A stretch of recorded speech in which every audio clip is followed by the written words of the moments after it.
You're in this job you hate and it's 10 years from now. How does that look? Think about that. You already know you're in a little hell. You know perfectly well it's going to get worse. Which is more frightening, action or inaction? This took me like 30 years to figure out, and I figured it out on this tour. So there's this old idea, you know, that you have to rescue your father from the belly of the whale, right? Imagine that you're like the potential composite of all the ancestral wisdom that's locked inside of you biologically. But that's not going to come out at all unless you stress yourself, unless you challenge yourself. And the bigger the challenge you take on, the more that's going to turn on. And so that as you take on a broader and broader range of challenges and you push yourself harder, then more and more of what you could be turns on, and that's equivalent to transforming yourself into the ancestral father. The best way to teach people critical thinking is to teach them to write. The best thing you can do is teach people to write, because there's no difference between that and thinking. And one of the things that just blows me away about universities is that no one ever tells students why they should write something. It's like, well, you have to do this assignment. Well, why are you writing? Well, you need the grade. It's like, no, you need to learn to think. Because thinking makes you act effectively in the world. Thinking makes you win the battles you undertake. And those could be battles for good things. If you can think and speak and write, you are absolutely deadly. Nothing can get in your way. Well, your interest is captured by those things that lead you down the path of development. And often it's the case that when new parts of people manifest themselves and grip their interests, say, they do it very badly and shoddily. You have to be a fool before you can be a master. And if you're not willing to be a fool, then you can't be a master. One of the reasons that pornography is so rampant, even among people who are in relatively permanent relationships, is that it's a bad approximation to a good art. It takes an awful lot of courage to make what it demands consciously apprehensible and communicable, and to share that desire with the person that you love. That's the true revelation of nakedness. And by the time we get to Cain and Abel, human beings have discovered in this dramatic manner that if they make sacrifices in the present, that hypothetically the future can be better. Abel's sacrifices work, man. Everything he touches turns to sheep and camels and women, and he has everything he wants. And everyone likes him, and everybody thinks he's a good guy.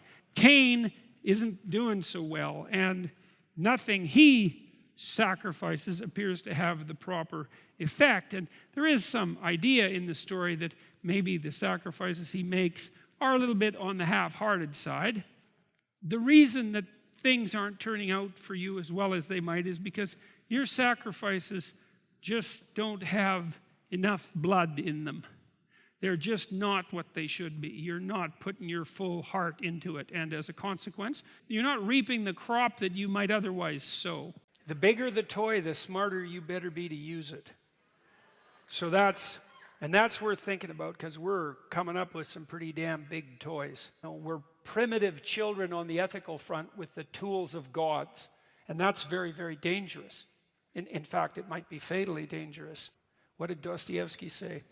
Everyone is responsible not only for what they do, but for what everyone else does.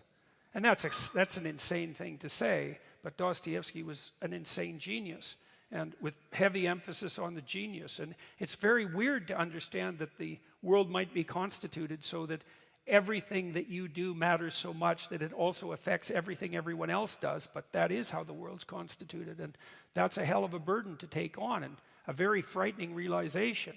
You know, it's enough to make you psychotic if it comes upon you unawares.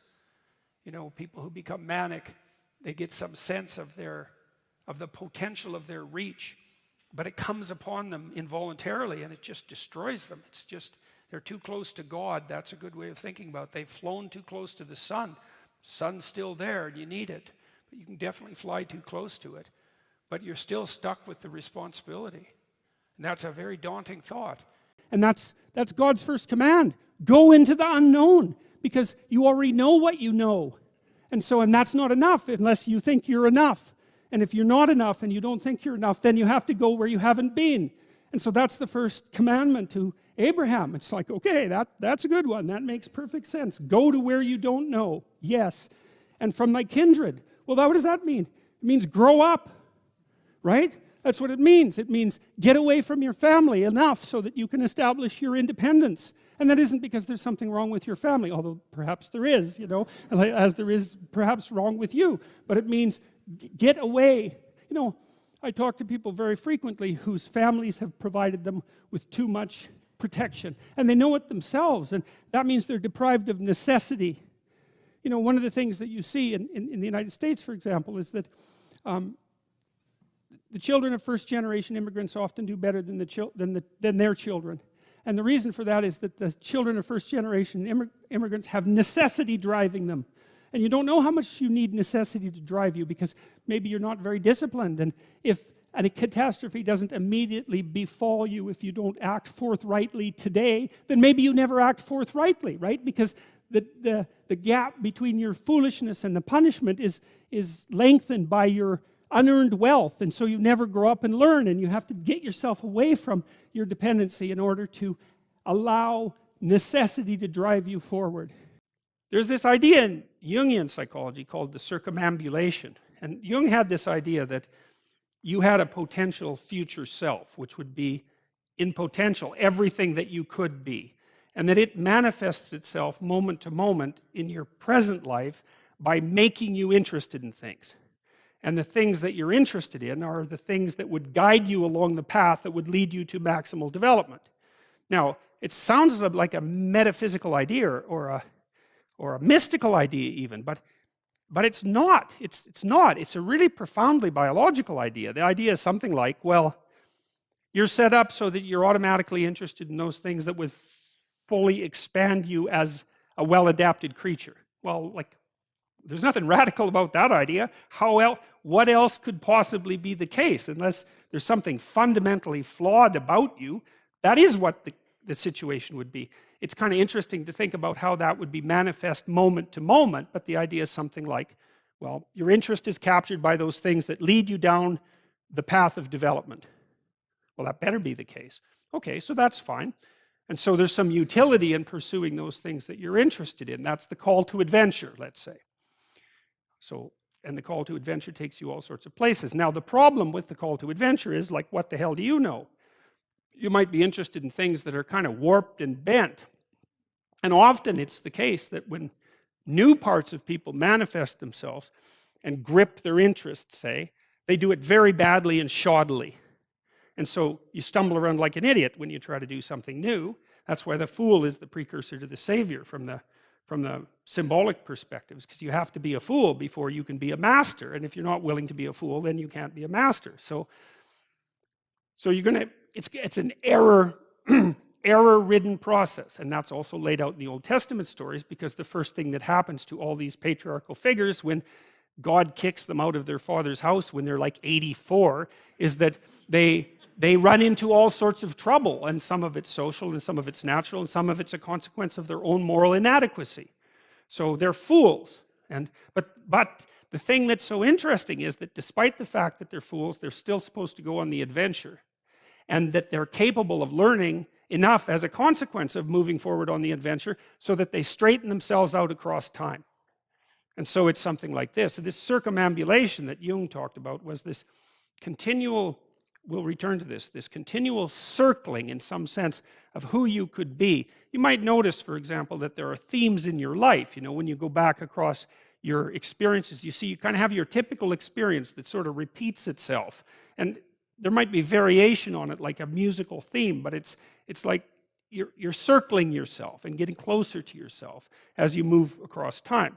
That's the circumambulation. Now, you remember that for a sec, because we'll go back to it. Okay, so imagine that something glimmers before you. It's an interest that's dawning, and you decide, well, first of all, you're paralyzed. You think, well, how do I know if I should pursue that? It's probably a stupid idea. And the proper response to that is, you're right, it probably is a stupid idea, because almost all ideas are stupid. And so the probability that as you move forward on your adventure that you're going to get it right the first time is zero. It's just not going to happen. And so then you might think, well, maybe I'll just wait around until I get the right idea, and which people do, right? So they're like 40-year-old, 13-year-olds, which is not a good idea. And so they wait around until it's waiting for Godot, until They finally got it right, but the problem is you're too stupid to know when you've got it right. So waiting around isn't going to help, because even if the perfect opportunity manifested itself to you in your incomplete form, the probability that you would recognize it as the perfect opportunity is 0. You might even think it's the worst possible idea that you've ever heard of anywhere. Highly likely. Highly likely. So you have, Nietzsche called that a will to stupidity, which I really liked. So, because he thought of stupidity as being, you know, you have to take it into account fundamentally and work with it. And so you can take these tentative steps on your pathway to destiny, and you can assume that you're going to do it badly. And that's really useful, because you don't have to beat yourself up. It's pretty easy to do it badly. But the thing is, it's way better to do it badly than not to do it at all. And that's the continual message that echoes through these historical stories in Genesis.